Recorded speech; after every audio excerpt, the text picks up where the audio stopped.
Hi all, welcome to Wings to Win Education. Set Economics 2026-നെ base ചെയ്തുകൊണ്ട് 25 ഡേയ്സിന്റെ revision series നമ്മൾ ഇന്ന് മുതൽ സ്റ്റാർട്ട് ചെയ്യുകയാണ്. ഡേ 1 നമ്മൾ മൈക്രോ എക്കണോമിക്സ് ആണ്. മൈക്രോ എക്കണോമിക്സിലെ തന്നെ ഫസ്റ്റ് യൂണിറ്റ് ആണ് നമ്മളിവിടെ ഡിസ്കസ് ചെയ്യാനായിട്ട് പോകുന്നത്. ഫസ്റ്റ് യൂണിറ്റിന്റെ അതായത് മൈക്രോ എക്കണോമിക്സിലെ മോഡ്യൂൾ 1ന്റെ ടോപ്പിക്സ് ആണ് ഇവിടെ കൊടുത്തിട്ടുള്ളത്. അതിൽ നമുക്ക് theory of consumer behaviour, utility function, demand analysis, price, income and substitution effects, theory and application of indifference curves, Hicks and Slutsky effect, revealed preference theory, choice under uncertainty, recent developments in the theory of demand, LES, CES functions, dynamic versions of demand, duality and indirect utility functions, bandwagon effect, snob effect, Veblen effect. ഇത്രത്തോളമാണ് module 1ന്റെ syllabus.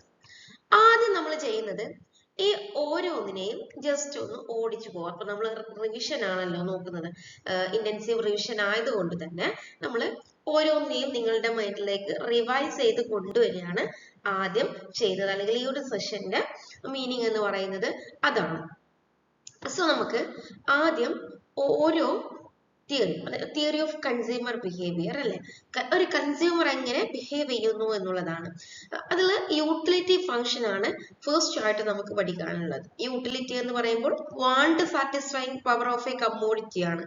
അത് ഒരു തരത്തിലുള്ള satisfaction ആണ് അല്ലെ. ഒരു good consume ചെയ്യുമ്പോൾ അത് ആ ഒരു ഗുഡിൽ നിന്നും ഡിറൈവ് ചെയ്യുന്ന സാറ്റിസ്ഫാക്ഷനെയാണ് നമ്മൾ യൂട്ടിലിറ്റി ആയിട്ട് കണക്കാക്കപ്പെടുന്നത്. അത് നമ്മൾ പലതരത്തിലുള്ള യൂട്ടിലിറ്റി, ആവറേജ് യൂട്ടിലിറ്റി ഉണ്ട്, മാർജിനൽ യൂട്ടിലിറ്റി ഉണ്ട്. അതൊക്കെ വളരെ ബേസിക് കോൺസെപ്റ്റ് ആണ്. അതിലേക്കും നമ്മൾ ഡീറ്റെയിൽ ആയിട്ട് പോകുന്നില്ല. ഓക്കെ, അതിന്റെ ഭാഗമായിട്ട് ഏറ്റവും ഇമ്പോർട്ടന്റ് ആയിട്ട് വരുന്നത് law of diminishing marginal utility ആണ്. Law of diminishing marginal utility എന്ന് പറയുമ്പോൾ ഒരു കമ്മോഡിറ്റിയുടെ ഓരോ യൂണിറ്റ് നമ്മൾ കൺസ്യൂം ചെയ്യും തോറും അതിൽ നിന്നും ഡിറൈവ് ചെയ്യുന്ന യൂട്ടിലിറ്റി കുറഞ്ഞുകൊണ്ടിരിക്കും എന്ന് പറയുന്ന കോൺസെപ്റ്റ് ആണ് law of diminishing marginal utility എന്ന് പറയുന്ന കോൺസെപ്റ്റ്. അവിടെ അത് ഇമ്പോർട്ടന്റ് ആണ്. യൂട്ടിലിറ്റി ഫംഗ്ഷനുമായി അത് നിങ്ങളൊന്ന് ജസ്റ്റ് നോട്ട് ചെയ്ത് വെക്കുക. ഏതെങ്കിലും സ്റ്റേറ്റ്മെന്റ് ബേസ് ആയിട്ട് ചോദിക്കുകയാണെങ്കിൽ ആ ഒരു തിയറി നിങ്ങളുടെ മൈൻഡിലേക്ക് വരണം. നെക്സ്റ്റ് നമ്മൾ പോകുന്നത് ഡിമാൻഡ് അനാലിസിസിലേക്കാണ്. ഡിമാൻഡ് അനാലിസിസ് അല്ലെങ്കിൽ എന്താണ് ഡിമാൻഡ് അനാലിസിസ് എന്ന് ചോദിച്ചാൽ നിങ്ങളുടെ മൈൻഡിലേക്ക് അത് എക്സാം ഓറിയന്റഡ് ആയിട്ട് ക്വസ്റ്റ്യൻ വരില്ല. പക്ഷെ നമ്മൾ ഡിമാൻഡ് അനാലിസിസ് എന്ന് പറയുമ്പോൾ എന്താണ്, ചില ഫാക്ടേഴ്സിലെ ചേഞ്ച് കൊണ്ട് ക്വാണ്ടിറ്റി ഡിമാൻഡിൽ, ഒരു കമ്മോഡിറ്റിയുടെ ക്വാണ്ടിറ്റി ഡിമാൻഡിൽ വരുത്തുന്ന ചേഞ്ചിനെ കുറിച്ചാണ് ഡിമാൻഡ് അനാലിസിസ് നോക്കുന്നത്.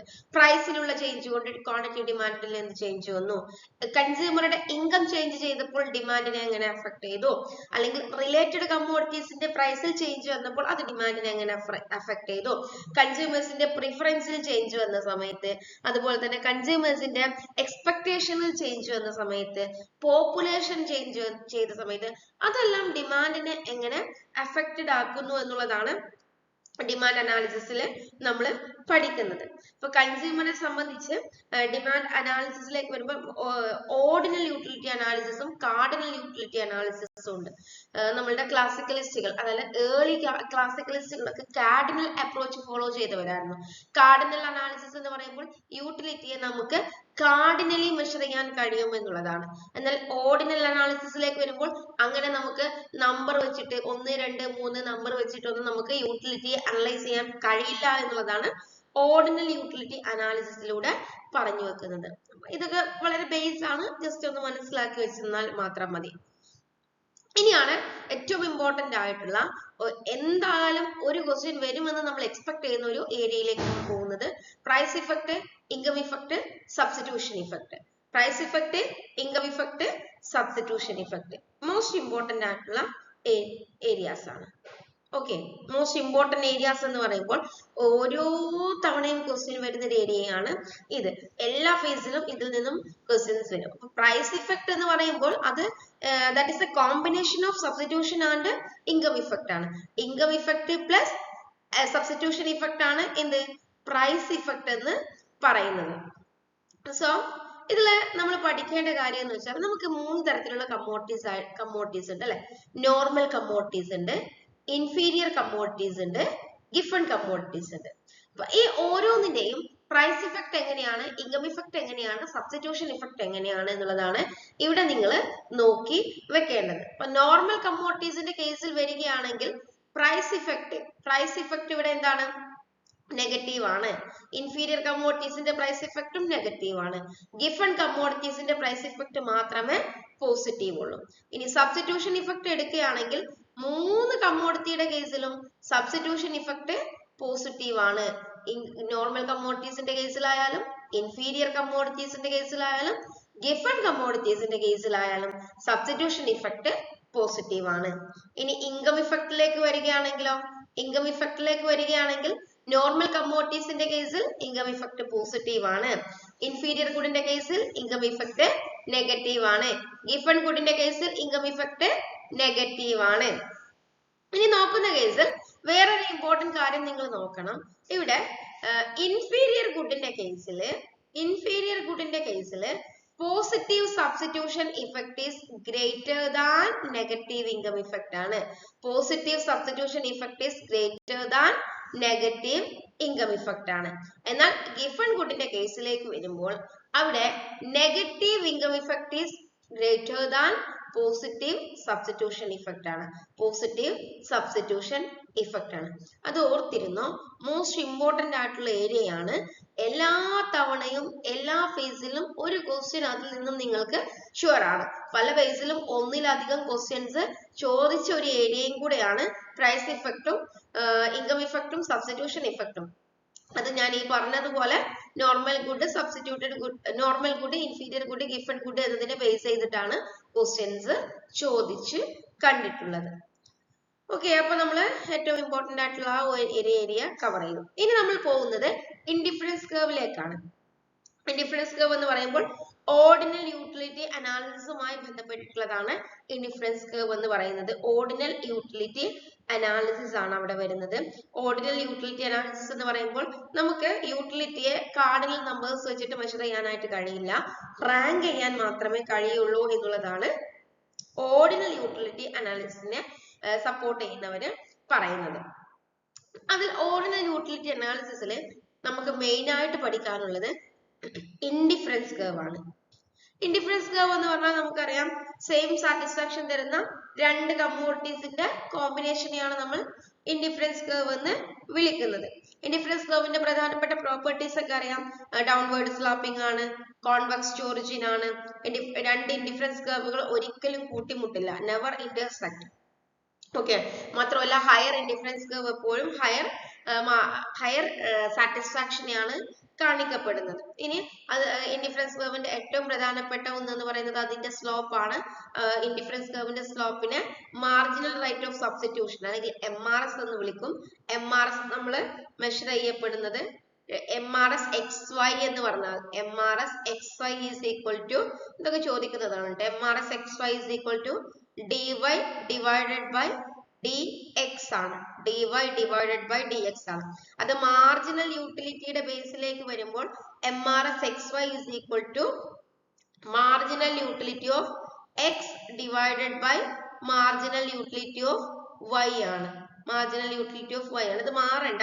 ഇവിടെ dy ഡിഫറൻസിയേഷന്റെ ബേസിലേക്ക് വരുമ്പോൾ MRS XY എന്ന് പറഞ്ഞാൽ ആദ്യം y ആണ് വരുന്നത്. എന്നാൽ മാർജിനൽ യൂട്ടിലിറ്റിയുടെ കോൺസെപ്റ്റിലേക്ക് വരുമ്പോൾ ഇവിടെ മുകളിൽ വരുന്നത് x ആണ്. അത് രണ്ടും മാറാതെ തന്നെ പഠിച്ചു വെച്ചോ, ക്വസ്റ്റ്യൻ വന്ന ഒരു ഏരിയ ആണ്. ഇനി MRS ന്റെ പ്രത്യേകത എന്ന് പറഞ്ഞാൽ അത് ഡിമിനിഷിംഗ് ആണ്.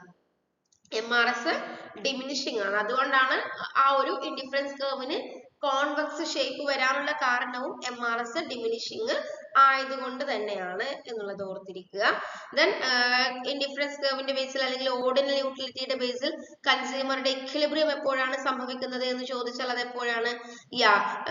ബജറ്റ് ലൈനിന് അല്ലെ, ഇൻഡിഫറൻസ് കർവും ബജറ്റ് ലൈനും കൂടെ ടാൻജന്റ് ചെയ്യുന്ന ഏരിയയാണ്. ജസ്റ്റ് ടാൻജന്റ് ചെയ്യണം, ഇന്റർസെക്ട് ചെയ്യുന്ന ഏരിയ ആണോ? അല്ല, ഇന്റർസെക്ട് ചെയ്ത് പോകുന്ന ഏരിയ അല്ല. ജസ്റ്റ് ബജറ്റ് ലൈനും ഇൻഡിഫറൻസ് കർവും കൂടെ ടാൻജന്റ് ചെയ്യുന്ന ഏരിയയാണ് ഇക്വിലിബ്രിയം പോയിന്റ് എന്ന് വിളിക്കുന്നത്. അവിടെ MRS XYയും പ്രൈസ് റേഷ്യോയും, അതായത് ബജറ്റ് ലൈനിന്റെ സ്ലോപ്പ് ആണ് പ്രൈസ് റേഷ്യോ. ഈ പ്രൈസ് റേഷ്യോയും MRSXY അതായത് ഇൻഡിഫറൻസ് കർവിന്റെ സ്ലോപ്പും എന്തായിരിക്കും ഈക്വൽ ആയിരിക്കും ഏത് പോയിന്റ് കൺസ്യൂമറുടെ ഇക്വിലിബ്രിയം പോയിന്റ്. ഓക്കെ, ഇനി അനദർ വൺ എന്ന് പറയുന്നത് ഹിഗ്സിന്റെയും സ്ലസ്കിയുടെയും ഇഫക്റ്റ് ആണ്. ഹിഗ്സ് സ്ലസ്കി ഇഫക്റ്റ്, അതായത് നമ്മൾ നേരത്തെ കണ്ടു price effect is equal to income effect plus substitution effect ആണ്. ഇൻകം ഇഫക്റ്റും സബ്സ്റ്റിറ്റ്യൂഷൻ ഇഫക്റ്റും കൂടെ ചേരുമ്പോഴാണ് പ്രൈസ് ഇഫക്റ്റ് ആയി മാറുന്നത്. ഹിഗ്സും സ്ലസ്കിയും കൂടെ ഈ പ്രൈസ് ഇഫക്റ്റിന്റെ പല വേർഷൻസ് ആണ് അവതരിപ്പിച്ചത്. പ്രൈസ് ഇഫക്റ്റ് എന്ന് പറയുമ്പോൾ ഒരു രീതിയിലാണ് ഇൻകം ഇഫക്റ്റിന്റെയും സബ്സ്റ്റിറ്റ്യൂഷൻ ഇഫക്റ്റിന്റെയും സെപ്പറേഷൻ ഹിഗ്സ് അവതരിപ്പിച്ചത് എന്നുണ്ടെങ്കിൽ മറ്റൊരു രീതിയിലാണ് അതിന്റെ സെപ്പറേഷൻ സ്ലസ്കി അവതരിപ്പിച്ചിട്ടുള്ളത്. ജസ്റ്റ് ഒന്ന് മെയിൻ ആയിട്ട് മനസ്സിലാക്കി വെക്കുക, ഹിഗ്സ് സെയിം ഇൻഡിഫറൻസ് കർവിലാണ് സബ്സ്റ്റിറ്റ്യൂഷൻ ഇഫക്റ്റിനെ അവതരിപ്പിച്ചത് എന്നുണ്ടെങ്കിൽ സ്ലസ്കി സെപ്പറേറ്റ് ഇൻഡിഫറൻസ് കർവ് യൂസ് ചെയ്തിട്ട് അല്ലെങ്കിൽ ഡിഫറെന്റ് ഇൻഡിഫറൻസ് കർവ് യൂസ് ചെയ്തിട്ടാണ് ആരെ അനലൈസ് ചെയ്തിട്ടുള്ളത്, നമ്മളുടെ സബ്സ്റ്റിറ്റ്യൂഷൻ ഇഫക്റ്റിനെ അനലൈസ് ചെയ്തിട്ടുള്ളത്. അതുകൊണ്ട് തന്നെ സ്ലസ്കിയുടെ substitution effect is always greater than Hicksian substitution effect എന്ന് നമ്മൾ എപ്പോഴും കണക്കാക്കാറുണ്ട്.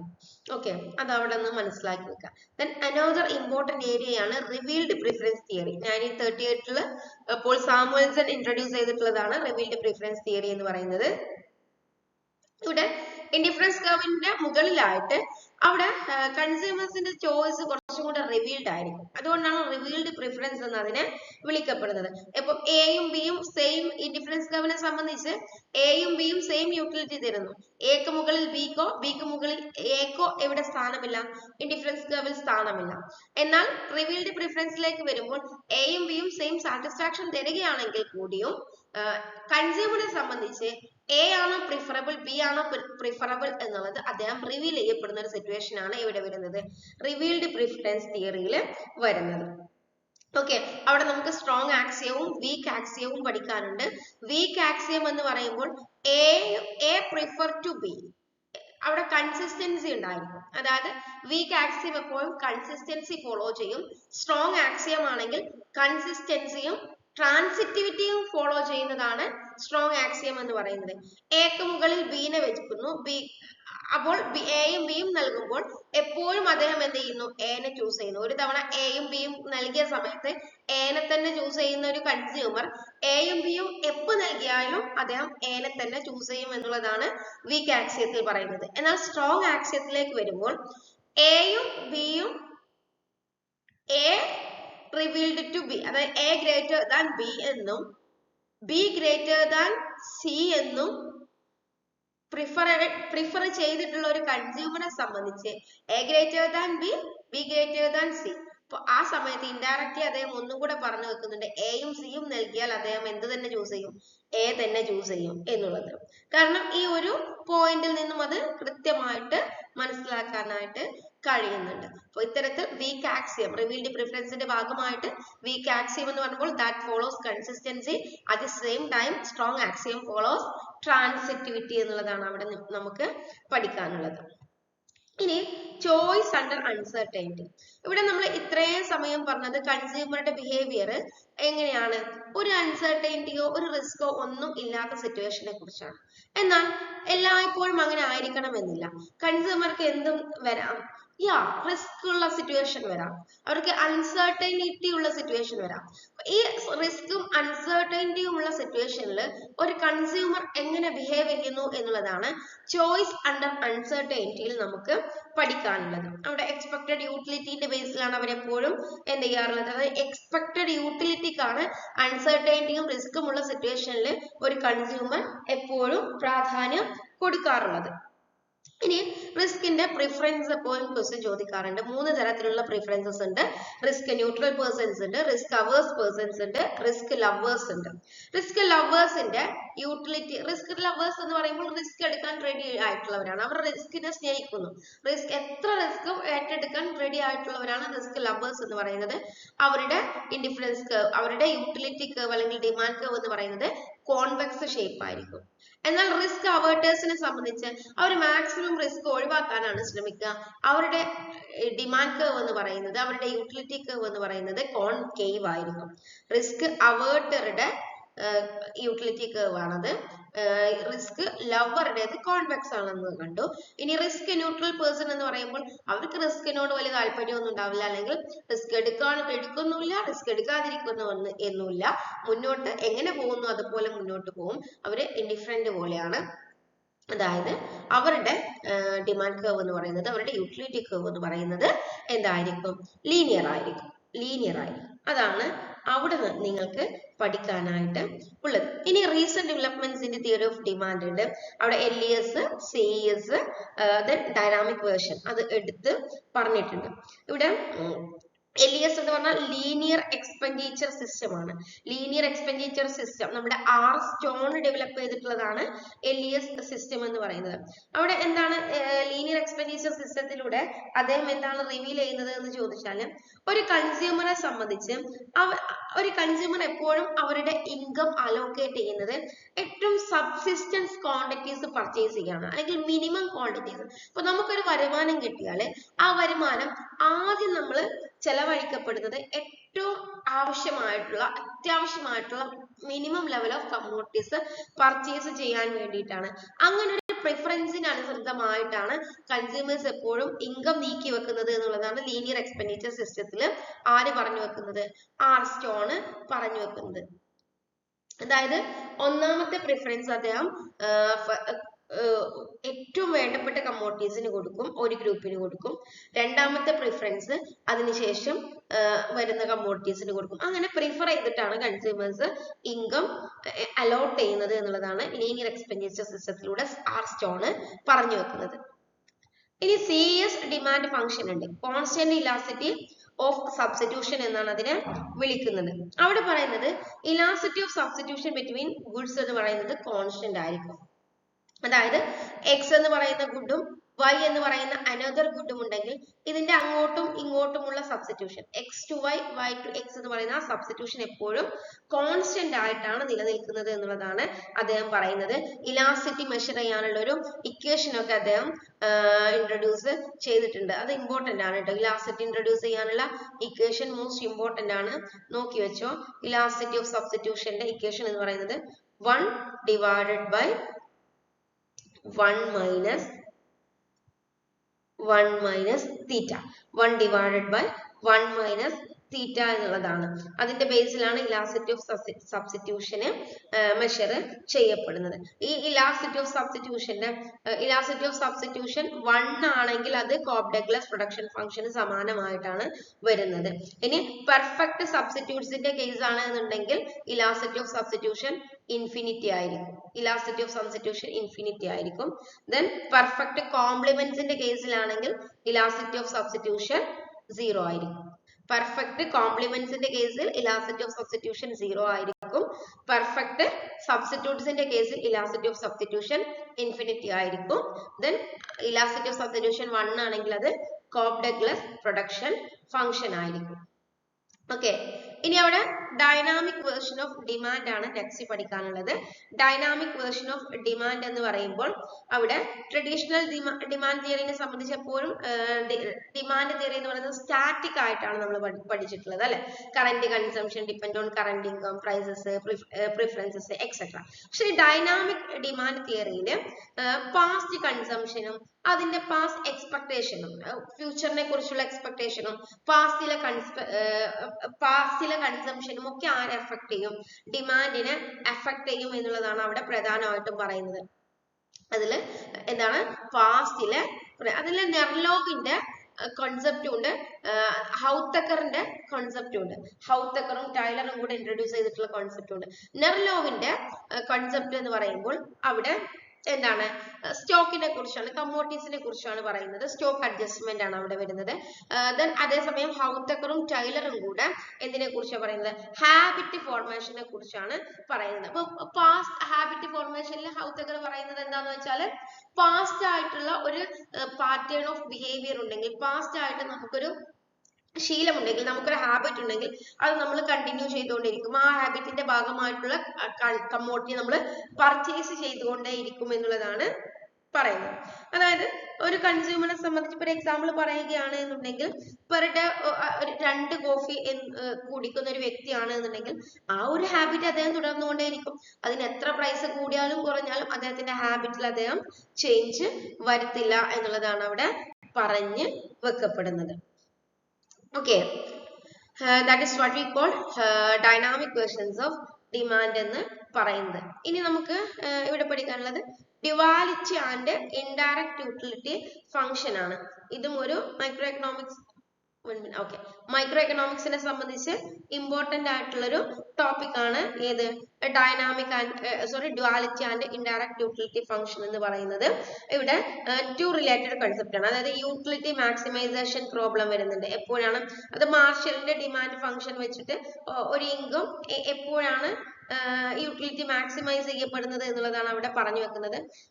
Y എന്ന് പറയുന്ന കമ്മോഡിറ്റിയുടെ പ്രൈസും X എന്ന് പറയുന്ന കമ്മോഡിറ്റിയുടെ പ്രൈസും കൂടെ റിവീൽ ചെയ്യപ്പെടുന്ന സമയത്ത് X എങ്ങനെ മാക്സിമം ചെലവഴിക്കപ്പെടുന്നു, അല്ലെങ്കിൽ അത് ഒബ്വിയസ്ലി നമ്മളിപ്പം നമ്മളെടുത്തൊരു 1000 രൂപ ഉണ്ടെങ്കിൽ എക്സിന്റെയും വൈയുടെയും ആ 1000ത്തിൽ കുറവോ അല്ലെങ്കിൽ മാക്സിമം 1000 വരെയാണ് പർച്ചേസ് ചെയ്യപ്പെടുന്നത് അല്ലെ. അപ്പൊ ഈ മാക്സിമം യൂട്ടിലിറ്റി അദ്ദേഹം ഇൻഡയറക്റ്റ് യൂട്ടിലിറ്റി ഫംഗ്ഷൻ ആയിട്ടാണ് കണക്കാക്കപ്പെടുന്നത്.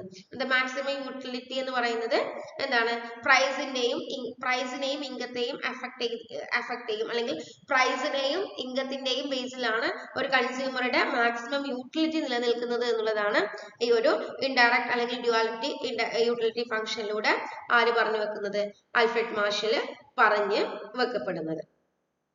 ഓക്കെ, അതുപോലെ തന്നെ യൂട്ടിലിറ്റി മാക്സിമൈസ് ചെയ്യുന്നത് പോലെ തന്നെയാണ് ഒരു പ്രൊഡ്യൂസറെ സംബന്ധിച്ച് എന്ത് ചെയ്യുന്നത്, അദ്ദേഹത്തിന്റെ എക്സ്പെൻഡിച്ചർ മിനിമൈസ് ചെയ്യപ്പെടുന്നതും.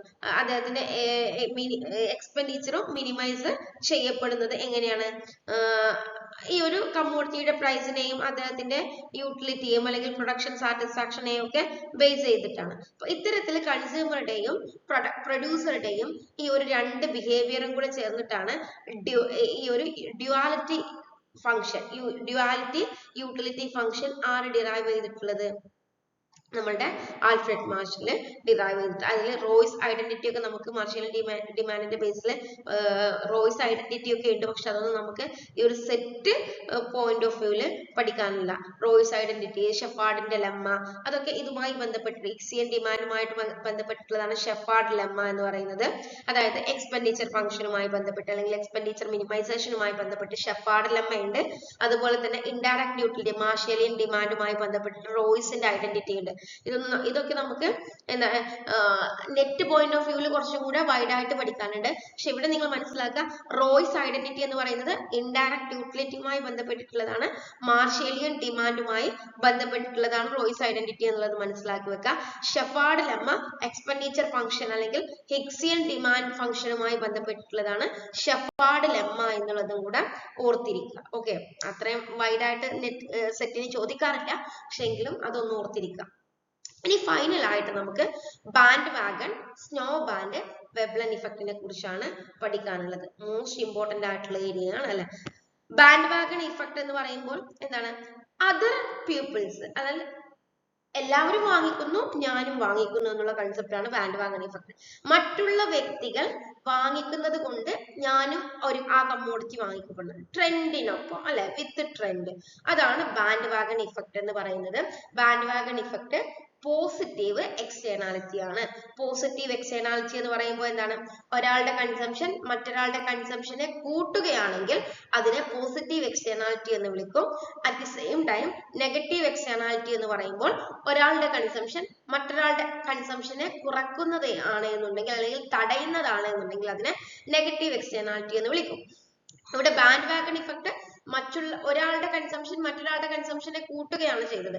ഞാൻ കൺസ്യൂം ചെയ്തത് കൊണ്ട് അവരും കൺസ്യൂം ചെയ്യുന്നു, അല്ലെങ്കിൽ അവര് കൺസ്യൂം ചെയ്തത് കൊണ്ട് ഞാനും കൺസ്യൂം ചെയ്യുന്നു. ട്രെൻഡിനൊപ്പം സഞ്ചരിക്കുന്നതിനെയാണ് ബാൻഡ് വാഗൺ ഇഫക്റ്റ് എന്ന് വിളിക്കുന്നത്. ഓക്കെ, ഇനി സ്നോബ് ഇഫക്റ്റ് ഉണ്ട്. At the same time snob effect എന്ന് പറയുമ്പോൾ എന്താണ്, അത് നെഗറ്റീവ് എക്സ്റ്റേണാലിറ്റി ആണ്. ബാൻഡ് വാഗൺ ഇഫക്റ്റിന്റെ പക്ക ഓപ്പോസിറ്റ് ആയിട്ടുള്ള സിറ്റുവേഷൻ ആണ് സ്നോബ് ഇഫക്റ്റ് എന്ന് പറയുന്നത്. സ്നോബ് ഇഫക്റ്റ് എന്ന് പറഞ്ഞാൽ മറ്റുള്ളവരുടെ കയ്യിലുള്ളത് ഞാൻ പർച്ചേസ് ചെയ്യില്ല, അല്ലെങ്കിൽ മറ്റുള്ളവരുടെ കയ്യിലുണ്ടെങ്കിൽ എനിക്കത് വേണ്ട എന്ന് തീരുമാനിക്കുന്നതിനെയാണ് സ്നോബ് ഇഫക്റ്റ് എന്ന് പറയുന്നത്. എപ്പോഴും ഒരു യുണീക്ക് ആയിട്ടുള്ള ഐറ്റംസ് പൊസസ് ചെയ്യാനുള്ള ഒരു കൺസ്യൂമറുടെ ടെൻഡൻസിയെയാണ് സ്നോബ് ഇഫക്റ്റ് എന്ന് വിളിക്കുന്നത്.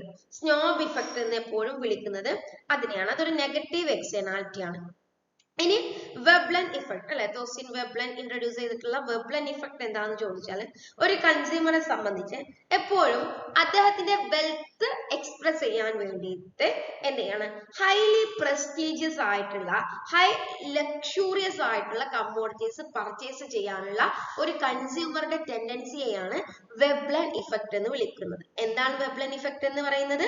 അതെ, നമ്മളുടെ വെൽത്ത് എക്സ്പോസ് ചെയ്യാൻ വേണ്ടിയിട്ട്, വെൽത്ത് കാണിക്കാൻ വേണ്ടിയിട്ട് നമ്മുടെ സൊസൈറ്റിയിൽ ഇക്കോണമിയിൽ ഏറ്റവും വില കൂടിയ ഐറ്റംസ് പർച്ചേസ് ചെയ്യാം. എൻ്റെ കയ്യിൽ ഈ ഐറ്റം ഉണ്ട്, അപ്പൊ അത് എൻ്റെ വെൽത്തിനെയാണ് കാണിക്കുന്നത്. ക്യാഷ് ഉള്ളത് കൊണ്ടാണല്ലോ അത്രയും വെൽത്തി ആയിട്ടുള്ള അത്രയും കോസ്റ്റ്ലി ആയിട്ടുള്ള പ്രൊഡക്റ്റ് പർച്ചേസ് ചെയ്തത്. അപ്പൊ നമ്മളുടെ വെൽത്ത് എക്സ്പ്രസ് ചെയ്യാൻ വേണ്ടി, പൊങ്ങച്ചം കാണിക്കാൻ വേണ്ടിയിട്ടല്ലേ, അതിന് വേണ്ടിയിട്ടുള്ള അത്തരത്തിലുള്ള ഇഫക്റ്റിനെയാണ് വെബ്ലൻ ഇഫക്റ്റ് എന്ന് വിളിക്കുന്നത്. ക്വസ്റ്റ്യൻ വരുന്ന ഏരിയ ആണ് കേട്ടോ ഇതൊക്കെ.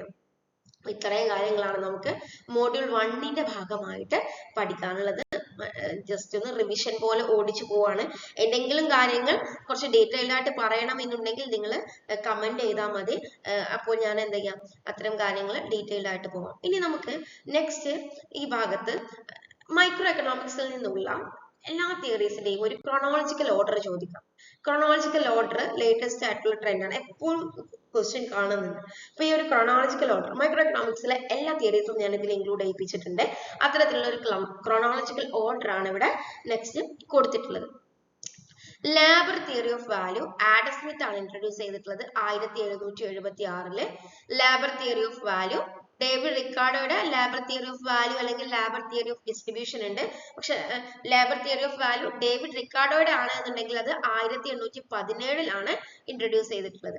ദെൻ കോർനോട്ടിന്റെ duopoly model 1838. Gossen's law of utility 1854 Gossen അദ്ദേഹത്തിന്റെ ഫസ്റ്റ് ലോ ഇൻട്രൊഡ്യൂസ് ചെയ്യുന്നത്. Then marginal utility എന്ന് പറയുന്ന കൺസെപ്റ്റ് ജെവൻസും മെഞ്ചറും വോൾറാസും കൂടെ ചേർന്നിട്ട് 1870കളുടെ തുടക്കത്തിൽ 1870കളിൽ ഇൻട്രൊഡ്യൂസ് ചെയ്തിട്ടുണ്ട്. ജെവൻസിന്റെ യൂട്ടിലിറ്റി തിയറി 1871 ഇൻട്രൊഡ്യൂസ് ചെയ്തിട്ടുണ്ട്. വോൾറാസിന്റെ ജനറൽ എക്വിലിബ്രിയം 1874-77 കാലഘട്ടത്തിലാണ് ഇൻട്രൊഡ്യൂസ് ചെയ്തിട്ടുള്ളത്. എഡ്ജ്വർത്തിന്റെ കോൺട്രാക്ട് കർവ് മോഡൽ 1881 ബെർട്രൻ ഡ്യുവോപോളി മോഡൽ 1883 നിങ്ങളൊന്ന് സ്ക്രീൻഷോട്ട് ഒക്കെ എടുത്തിട്ട് പഠിച്ചോ കേട്ടോ. Then Marshallian demand and partial equilibrium analysis. Marshallian demand എന്ന് പറയുന്നത് ഒരു partial equilibrium analysis തന്നെയാണ്. അതായത് അദ്ദേഹം 1890 ഇൻട്രൊഡ്യൂസ് ചെയ്തിട്ടുള്ളത്. മാർഷലിന്റെ തന്നെ കൺസ്യൂമർ സർപ്ലസ് 1890 അദ്ദേഹം ഇൻട്രൊഡ്യൂസ് ചെയ്തിട്ടുള്ളത്. പരറ്റോ ഒപ്റ്റിമാലിറ്റി, വിൽഫ്രെഡോ പരറ്റോയുടെ പരറ്റോ ഒപ്റ്റിമാലിറ്റി തിയറി 1906 ഇൻട്രൊഡ്യൂസ് ചെയ്യുന്നത്. ദെൻ ഹോട്ടലിംഗ് സ്പെഷ്യൽ കോമ്പറ്റീഷൻ, അതായത് ഹോട്ടലിംഗ് എന്ന് പറയുമ്പോൾ ഹോട്ടൽ എന്ന് പറയുന്ന എക്കണോമിസ്റ്റിന്റെ ഹോട്ടലിന്റെ സ്പെഷ്യൽ കോമ്പറ്റീഷൻ 1929 ഇൻട്രൊഡ്യൂസ് ചെയ്തിട്ടുള്ളത്. Then theory of monopolistic competition Chamberlin, theory of monopolistic competition ചാംബർലിനാണ്. ചാംബർലിന്റെ theory of monopolistic competition 1933 Then John റോബിൻസന്റെ ഇംപെർഫെക്റ്റ് കോമ്പറ്റീഷൻ 1933 തന്നെയാണ് ഇൻട്രൊഡ്യൂസ് ചെയ്യുന്നത്.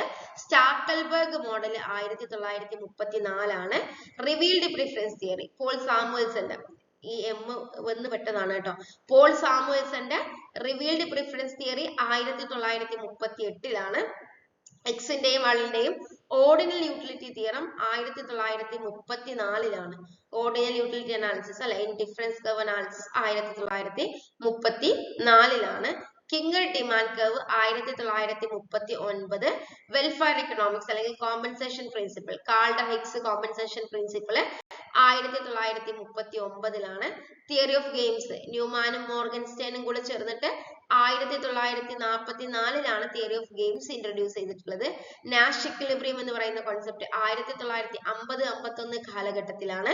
തിയറി ഓഫ് സെക്കൻഡ് ബെസ്റ്റ് ലിപ്സിയുടെയും ലങ്കാസ്റ്ററിന്റെയും theory of second best 1956 information economics, അതായത് നമ്മുടെ അസിമെട്രിക് ഇൻഫർമേഷനും കാര്യങ്ങളും അഗർലോഫും സ്പെൻസറും സ്റ്റിഗ്ലിസും കൂടെ ചേർന്നിട്ട് 1970-കളിലാണ് ഇൻട്രൊഡ്യൂസ് ചെയ്തിട്ടുള്ളത്.